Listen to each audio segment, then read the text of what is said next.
Gopi Janaballabha Giri Baradari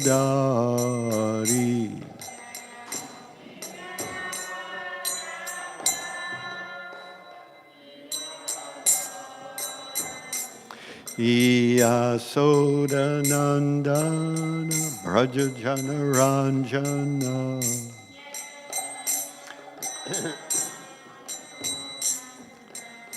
Yamunatira Banachari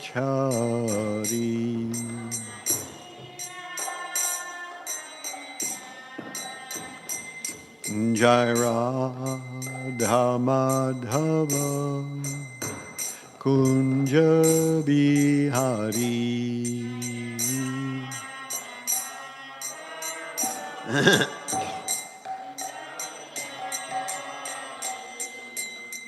Hare Krishna Hare Krishna Krishna Krishna Hare Hare Hare Rama Hare Rama Rama Rama Hare Hare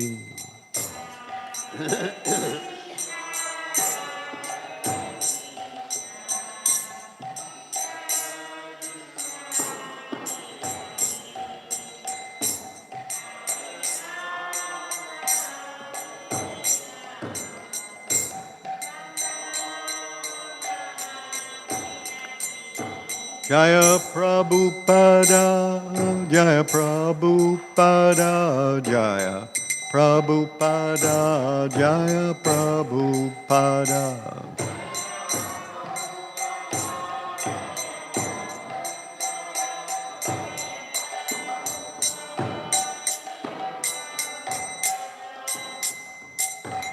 Jai Om Vishnupad Paramahamsa Paravajakacharyato Tadasata Shri Śrimad. Divine Grace, A.C. Bhaktivedanta Swami Prabhupada Ki, Ananta Koti Vaishnava Vrinda Ki, Grantaraj Śrimad Bhāgavatam Ki. All glories to some devotees. All glories to some devotees. All glories to some devotees.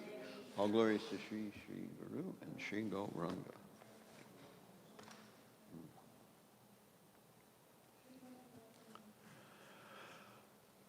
Om Namo Bhagavate Vasudevaya. Om Namo Bhagavate Vasudevaya.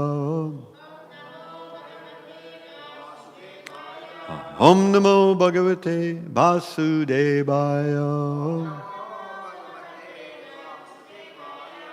Om Ajnanatimirandasya Gananjana Shalakaya Chakshur Anmilitam Yena Tasmai Shri Guruve Namaha Shri Chaitanya Manobishtam Shtapitam Yena Bhutale Swayam Rupa Kadamahyam Dadati Swapadantikam Vandeham Shri Guru Shri Yuta Padakamalam Shri Gurun Vaishnavamscha Shri Rupam Sagrajatam Sahagana Raghunathan Vitam Tam Sajivam Sadvaitam Savadhunam Parijana Sahitam Krishna Chaitanya Devam Shri Radha Krishna Padan Sahagana Lalita Shri Vishakan Vitamscha He Krishna Karuna Sindho Dinabandho Jagatpate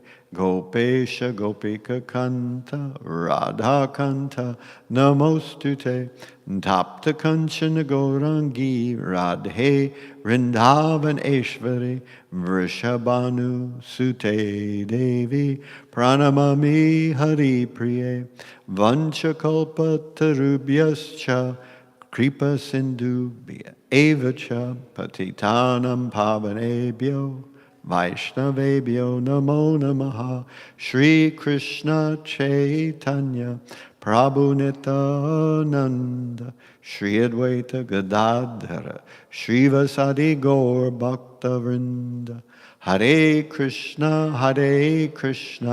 Krishna Krishna Hare Hare Hare Rama, Hare Rama, Rama Rama, Hare Hare, Hare Krishna, Hare Krishna, Krishna Krishna, Hare Hare, Hare Rama, Hare Rama, Rama Rama, Hare Hare. All right, so we are on Canto 3, Chapter 24, Text 12. Brahmovacha Tvayame Pachitistata Tvayame Pachitistata Kalpita Nirvyalikata Kalpita Nirvyalikata Yanme Sangjagrihe Vakyam Yanme Sangjagrihe Vakyam Bhavan Manadamanayan Bhavan Manadamanayan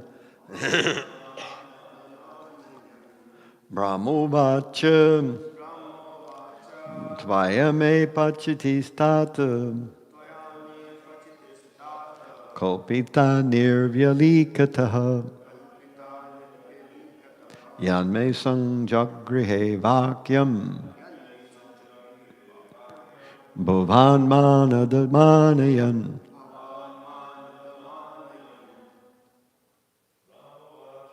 Brahmovacha Tvayame Pachitistata Kalpita Nirvyalikataha Yanme Sangjagrihe Vakyam Bhavan Manadamanayan Brahmovacha Tvayame Pachitistata Kalpita Nirvyalikataha Yanme Sangjagrihe Vakyam Bhavan Manadamanayan Brahmovacha Tvayame Pachitistata Kalpita Nirvyalikataha Yanme Sangjagrihe Vakyam Bhavan Manadamanayan Brahmovacha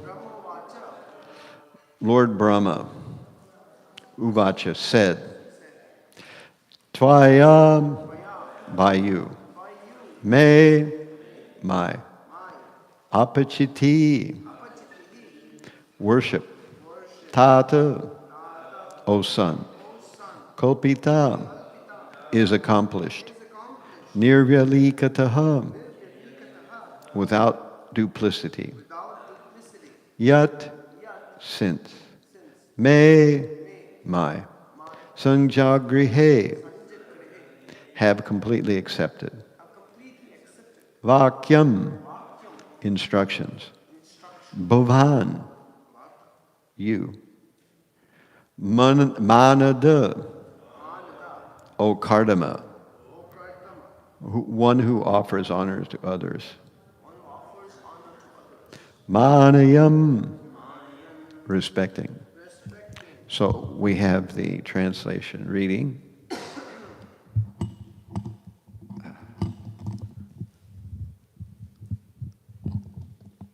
All right.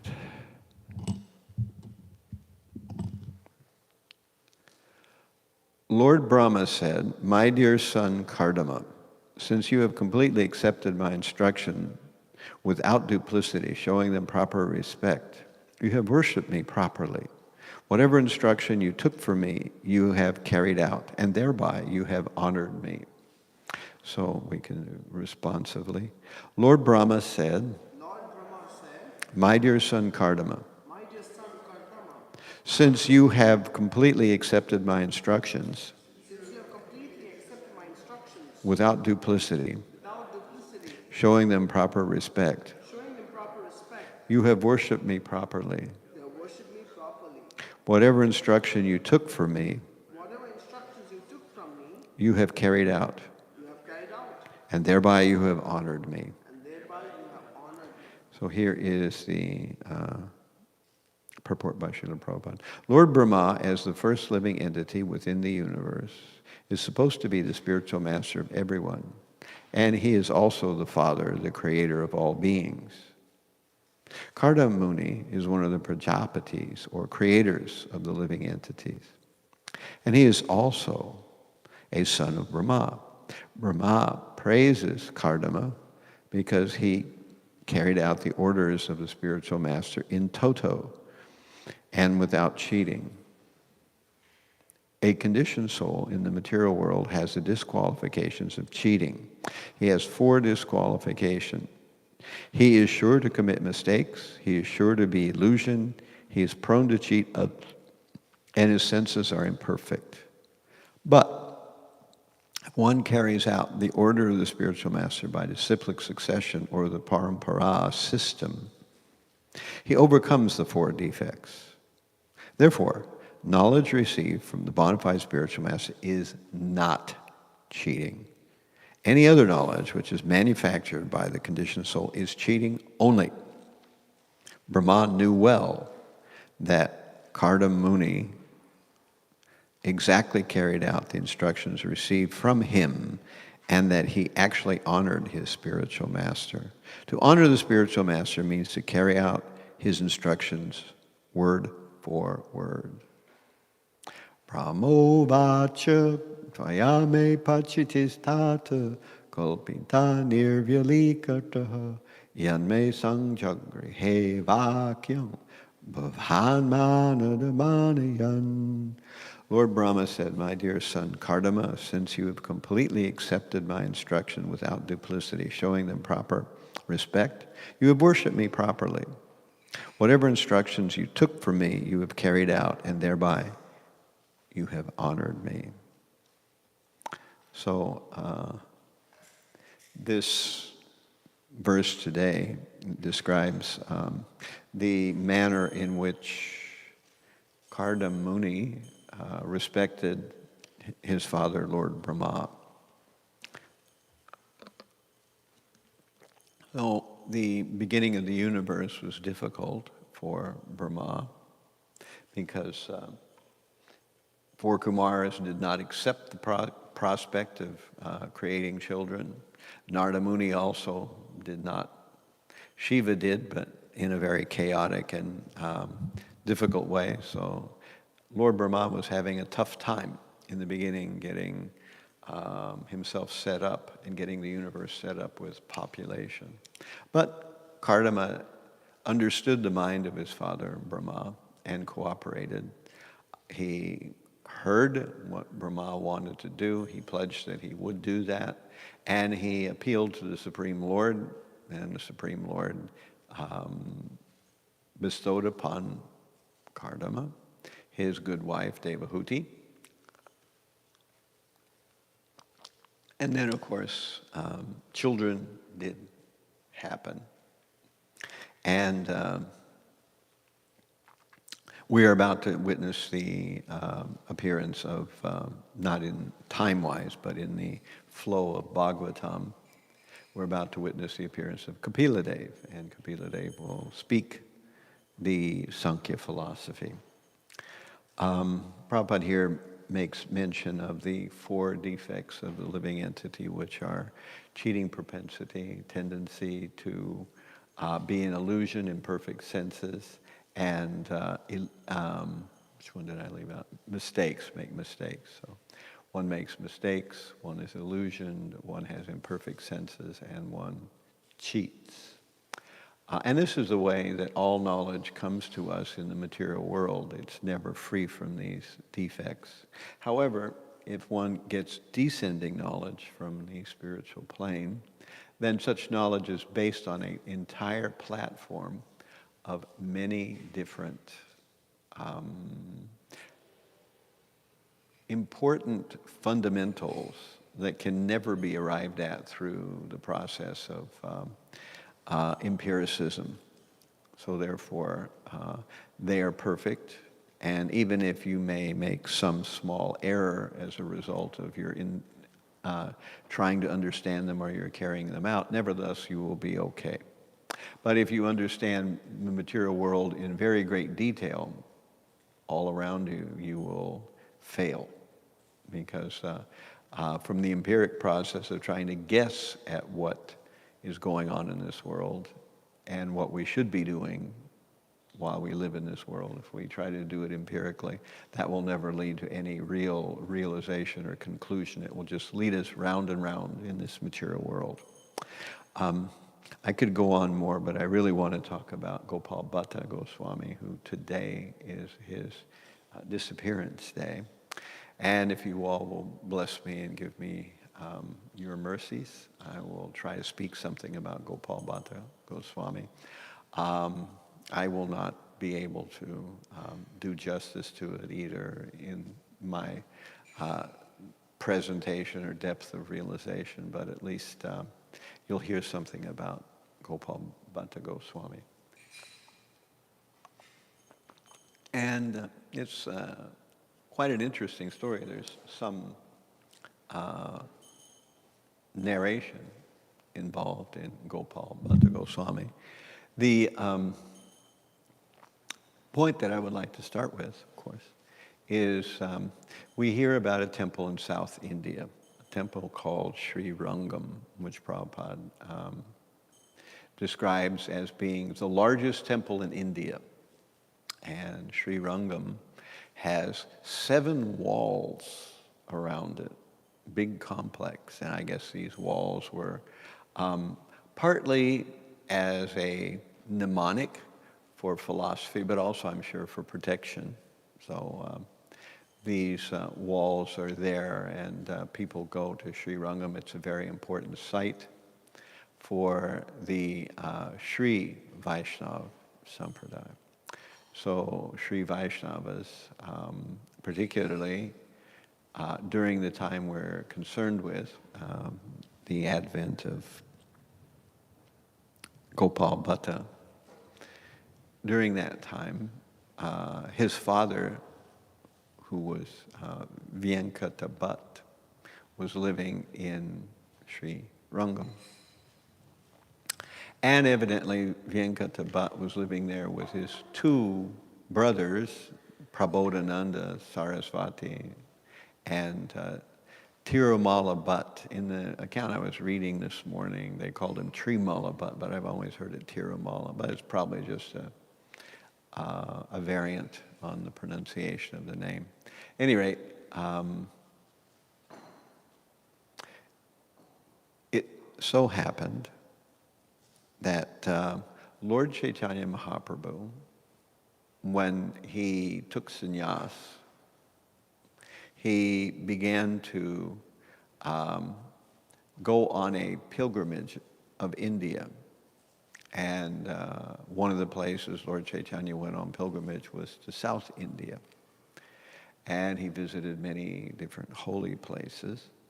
And one of them was this Sri Rangam. So he went there, and Lord Chaitanya was in the process of chanting the holy name, and sometimes Lord Chaitanya would very sweetly sing the Hare Krishna Mahamantra. He would sing it in a very amazing and beautiful way.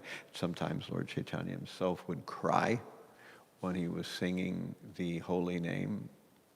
And sometimes others, just seeing Lord Chaitanya chanting or singing, they would begin to cry. And so it happened that Lord Chaitanya came to Srirangam. And when he entered the temple, he began to chant the holy names. And he sang in such a wonderful way. We can only imagine what it might have been like to hear actually the Supreme Lord chant his own name. But evidently, at least the accounts are, that it was so captivating that people were immediately taken and began to cry. And it so happened that that day when Lord Chaitanya was chanting the holy name in Srirangam, that Venkata Bhatt happened to be there that day. So Venkata Bhatt, he immediately was taken by the intensity, the beauty, and the simple and intense sweetness of Lord Chaitanya's singing. He'd never heard anything like this. And so he pushed his way through the crowd, and he came and he listened to Lord Chaitanya chant. And when Lord Chaitanya finished his kirtan, Venkata Bhatt fell down. It said that just like a cut tree, he fell down in front of Lord Chaitanya, taking the dust of Lord Chaitanya's feet, and asked Lord Chaitanya to bless him, which Lord Chaitanya did. And then Venkata Bhatt asked Lord Chaitanya, "My dear Chaitanya Mahaprabhu, it is now the beginning of the rainy season, when people, 4 months of the rainy season where people can't travel around because the weather is very bad. So oftentimes, great saintly persons like yourself, they reside in one location during that time. I would be greatly honored if you would reside at my home during the 4 months of the rainy season. In this way, myself and my family would be greatly benedicted." So Lord Chaitanya, he took Venkata Bhatt up on this offer, and he went to the house where Venkata Bhatt was residing. And, you know, chronology is always a little whatever it is, you know. People have different dates and things like that. But evidently, this was somewhere around the year 1511, our modern Christian era, 1511. And since the date given for the birth of Gopal Bhatta Goswami was 1503, that means he must have been roughly about 8 years old at that time when he was with his father, and they entertained Lord Chaitanya Mahaprabhu, no one less than the Supreme Lord in his golden form. Very attractive. They were entertaining Chaitanya Mahaprabhu. So this was a rare opportunity. And it is said that the little Gopal Bhatta would come, and when Lord Chaitanya would see him, he would pick him up and put him on his lap. And then often during the 4 months that he stayed with the family, he would sometimes call Gopal Bhatta, and he would give him the remnants of his own prasad, what Lord Chaitanya himself had eaten. He would give such remnants to the little Gopal Bhatt. So this went on, of course, for 4 months. So you can imagine how happy the family was to have Lord Chaitanya with them for that time. And they discussed pastimes of Krishna and many different things. And also what happened during that time, which is a pastime we hear quite frequently, and that is that Lord Chaitanya joked with Venkata. So Venkata was a follower of the Sri Sampradaya, and the Sri Sampradaya does not focus on the pastimes of Radha and Krishna. Rather, they focus on Lakshmi Narayan, which is in a different mood. And so Lord Chaitanya decided to describe or to broach the topic with Venkata. He did it in a humorous way. He said, "My dear Venkata, why is your Lakshmi Devi interested in seeing my Krishna?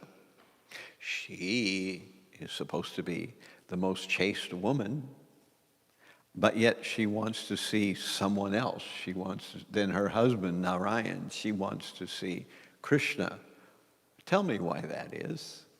And to this, Venkata Bhatt answered, "Well, there's no harm.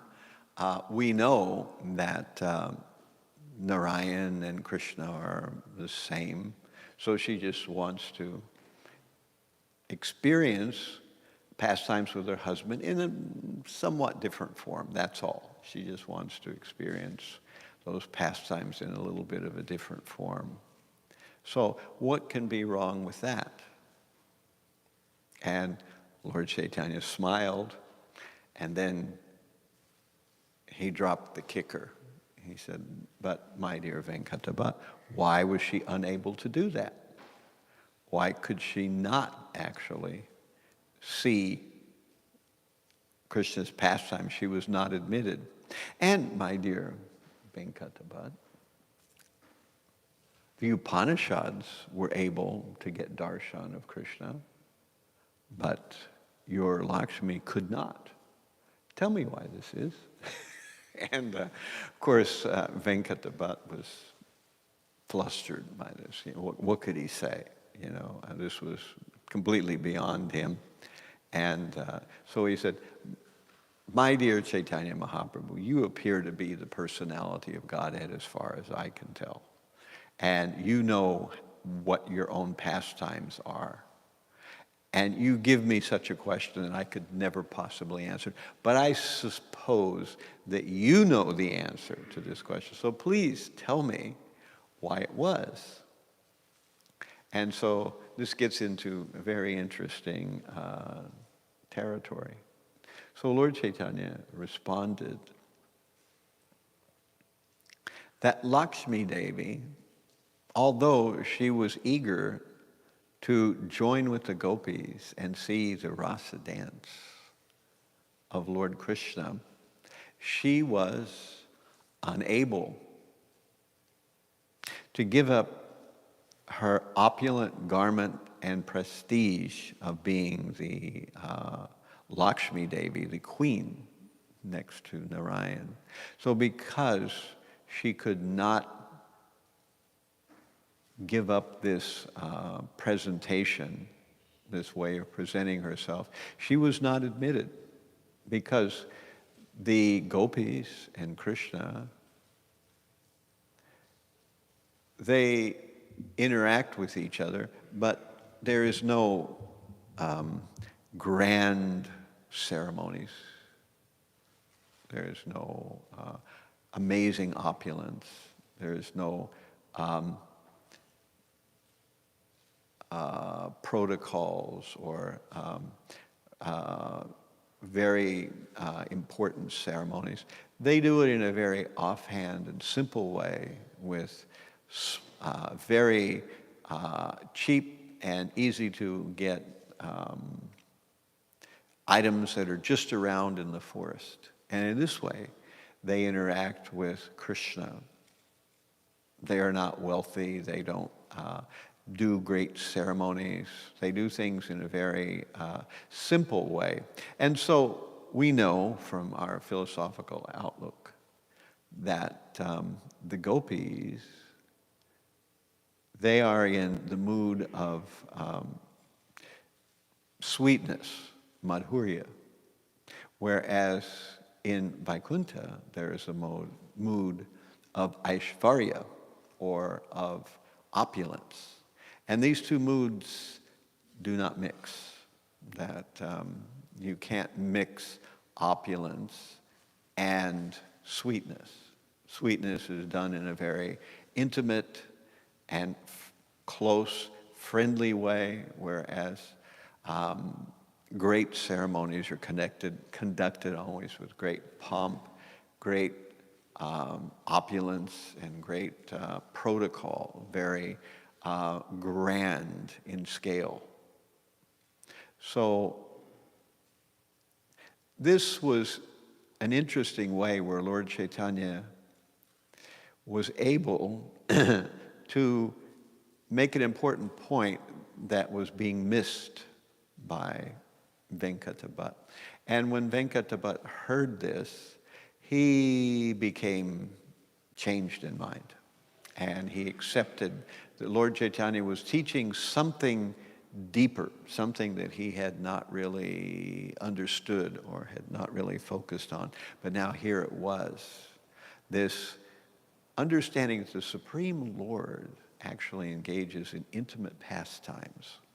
And those intimate pastimes are more important than the great glory, august majesty of the Supreme being worshipped by his servitors in a grand way, in a grand ceremony.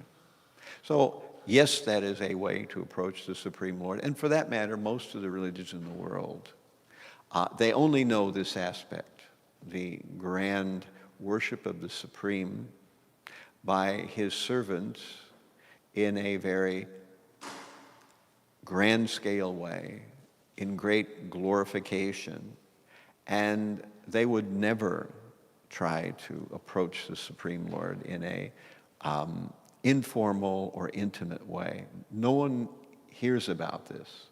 And this is something that is very intimate and very confidential, actually, is the word I was looking for, confidential.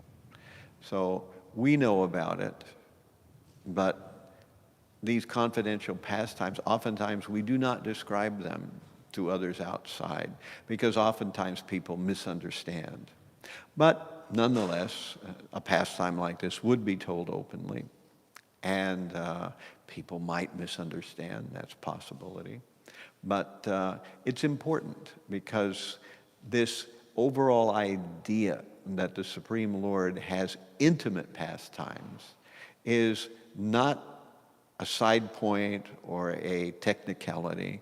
It is the very crux of our philosophy. It is a very most important point, that we are attempting to become so dedicated to the Supreme Lord that he will want to have an intimate pastime with us.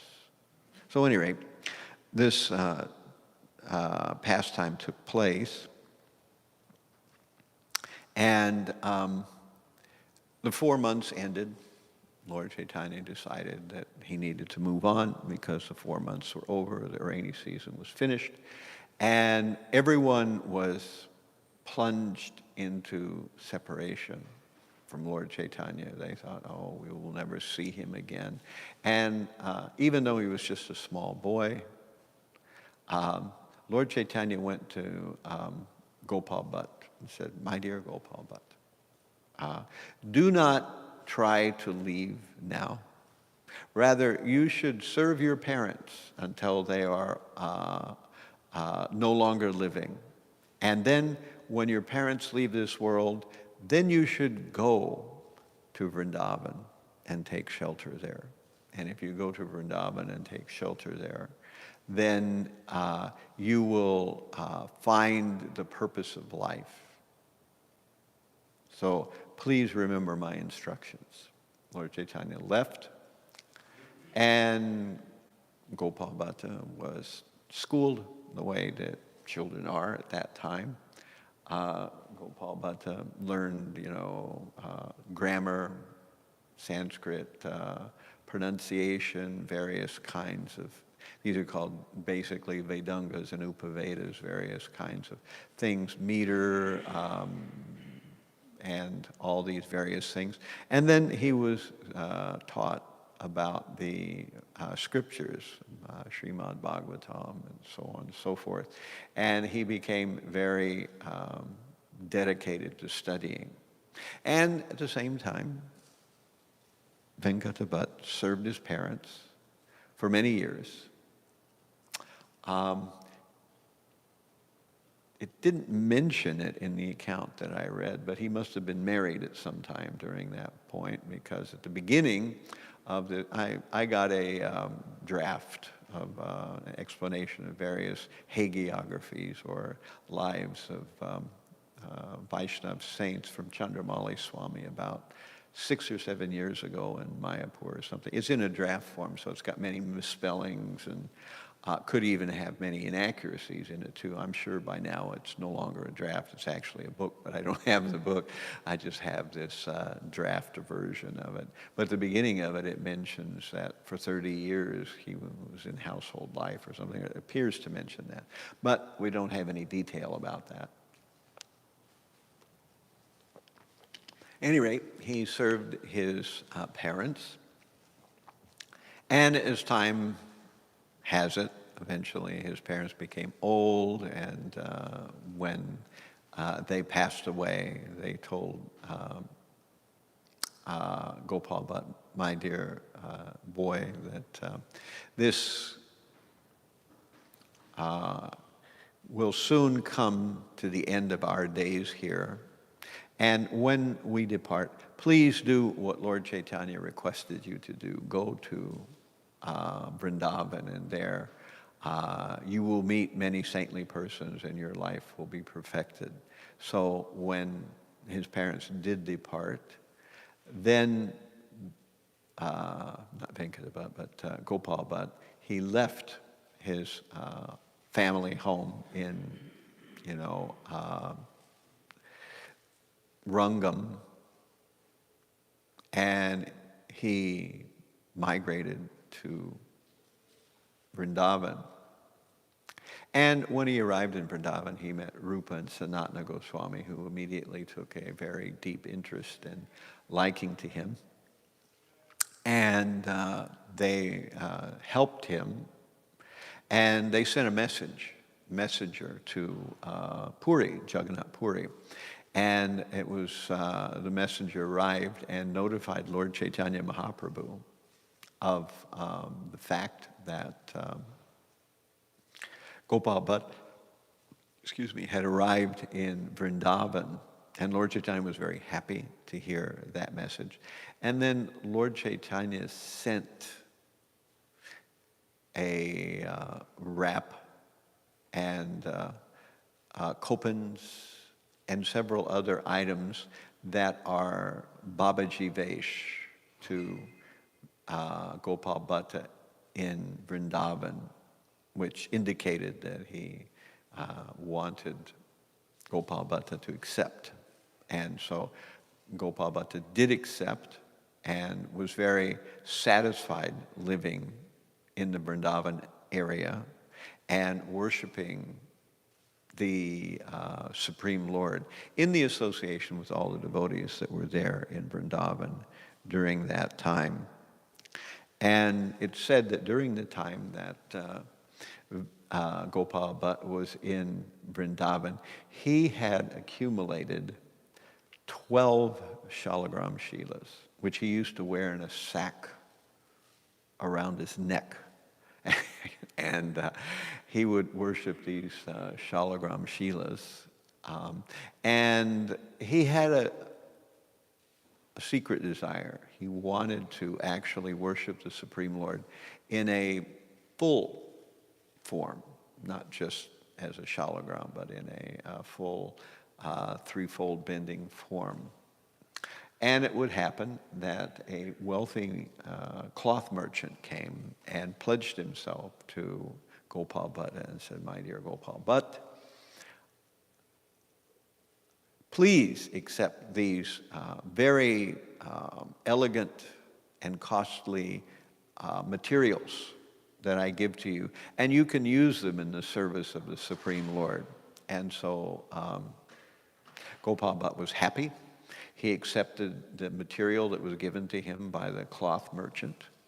And when he accepted it, he performed the regular puja, everything he does during the course of the day. As we all know, Shalagram Shila worship is very technical in one sense. It's not intricate, but one has to be very careful about observing it, because failure in worshiping in the Shalagram Shila, although it's simple worship, can be very devastating if you are not making proper attention.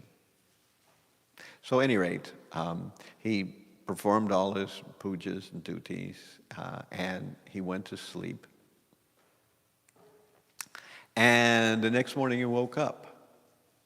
And when he went to approach his 12 shalagrams, he discovered that one of them had turned into a full threefold bending form. And eventually the devotees were all amazed that one of his shalagrams had spontaneously transformed itself from a shalagram to an actual full deity. And the devotees named this deity Radharaman Dev, and this would become Gopal Bhatta's deity. So this Radharaman Dev was given this cloth. I assume they made it into a very nice deity dress, and in this way he followed and served this deity of his, this Radharaman Dev, and all the other devotees in Vrindavan also very much appreciated this deity. One day, Gopala Bhatta was traveling to another area, and a storm came up. And it was very intense. Rain looked very, difficult. So he took shelter in a house that was nearby where he happened to be at that moment. It was a Brahmana's house. So he took shelter there. And the Brahmana was very glad to receive Gopal Bhatta. And he told Gopal Bhatta that, please bless me, my dear Gopal Bhatta, you are a saintly person, that I may have a son.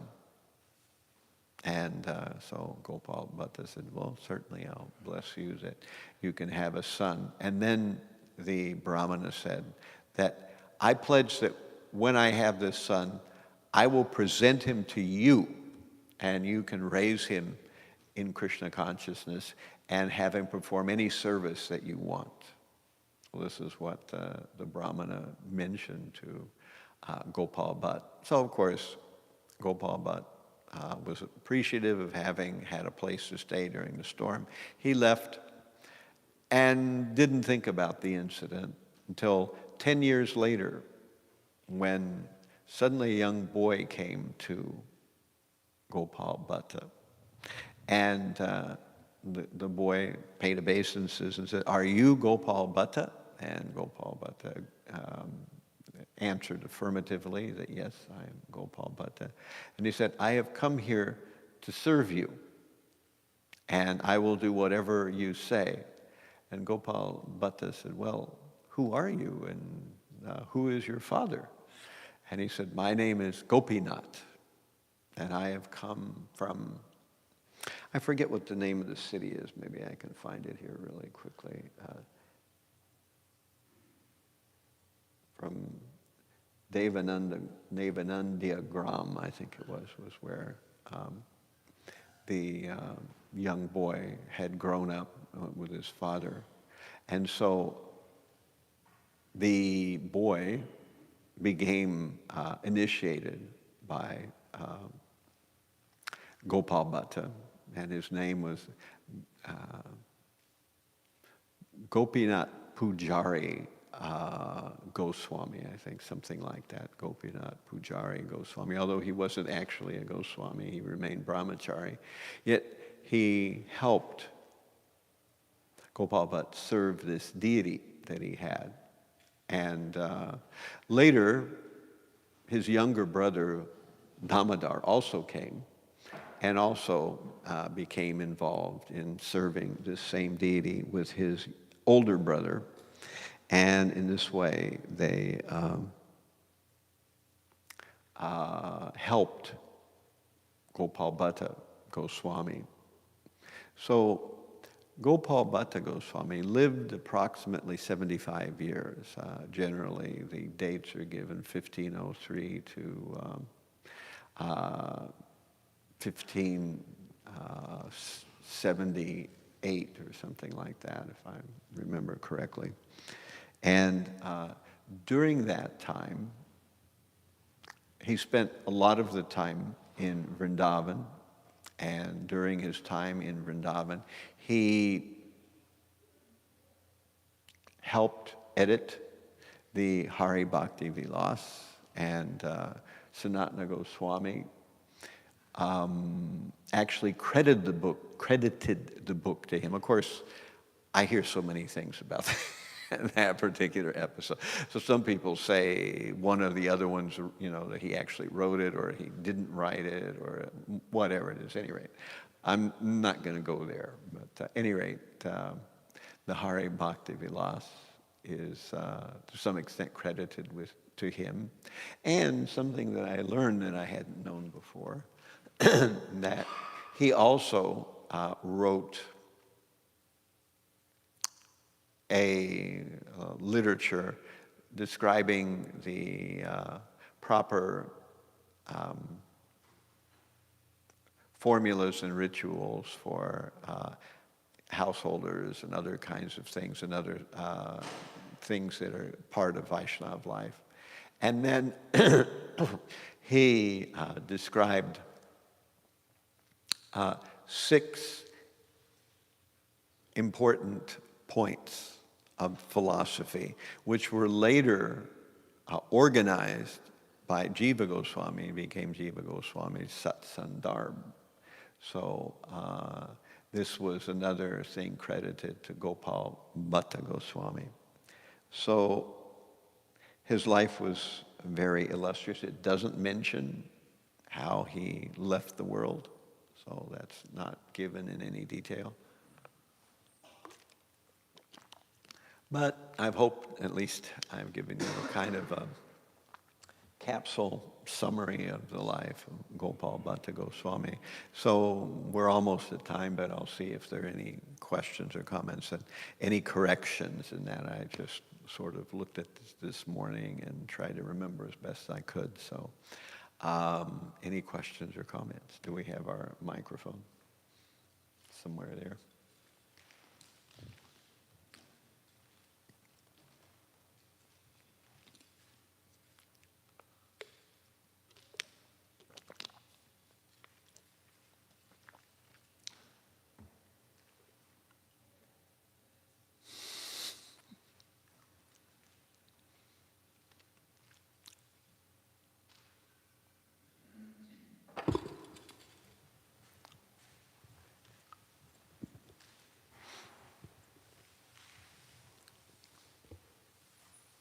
He is.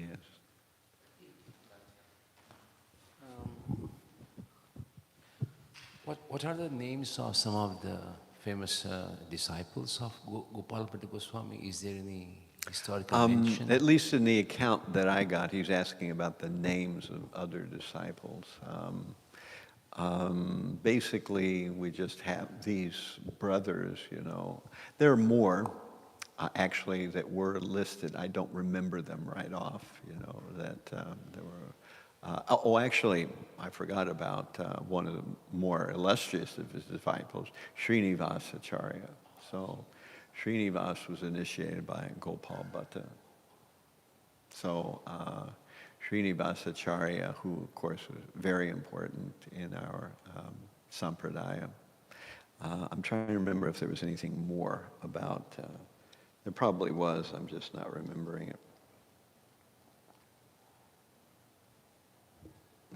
No, there's nothing more that at least I can remember or I have jotted down, So we can see that his life, what did it exemplify? His dedication to worshiping his shalagrams and his deities, his ability to write very important philosophical points, which later turned into the Sat Sandar by Jiva Goswami. Jiva Goswami mentions that these points were given by Gopal Bhatta, but he wanted to organize them in a way that would make them easier to approach. And that he actually met Lord Chaitanya Mahaprabhu as a little child. And, I'm getting a bad cramp. He met Lord Chaitanya as a little child, and he got the remnants and was given the mercy by Lord Chaitanya. And he waited until his parents had left the world to serve Lord Chaitanya. He had always wanted to drop everything immediately when he met Lord Chaitanya and serve him, but Lord Chaitanya forbade that, so he followed Lord Chaitanya's directions instead. Is that a question? Yes. Can you? Thank you, first of all, for the nice points in your class. Isn't there also this story where he went to the Himalayas and this shalagram was always appearing in his hand when he wanted to drink water in the Kali Gandaki River? Wasn't that I'm having trouble hearing. Wasn't that Gopal Bhatta? No? There is this story, I think it was Gopal Bhatta. Gopal Bhatta, and what did he do? He went to the Kali Gandaki River in the Himalayas, and the shalagram was always appearing in his hand when he wanted to drink. Oh, I see. Yeah. Because Kali Gandaki River is where all the shalagrams I've come from. read that story, but I don't know if it's attributed to Gopal Bhatta Goswami or someone else. But it wasn't mentioned in the summary that I read today. But could be, I just don't. Yeah, I somehow vaguely remember that this is how he got his I know first that shalagrams. that story is there, and there was also a story where someone takes shalagrams and decides that he's actually not fit to worship them, so he puts them back, but they jump back into his hand. Yeah, exactly. I don't know if that was also Gopal Bhatta or someone else. I thought it was Gopal Bhatta, but I'm not sure. Who was he in Krishna Leela? Would you know that? Yeah. That's also mentioned. Let's see if I remember to put that down.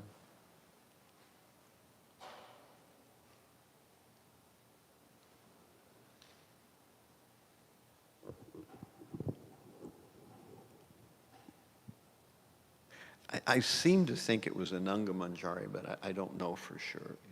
I'm there. It was stated, but my memory's phasing out on that one. Probably somebody can Google it up as fast as. I think that's what Arjuna Nanda is doing right this moment. Okay. Ananga Manjari, and who's the other one?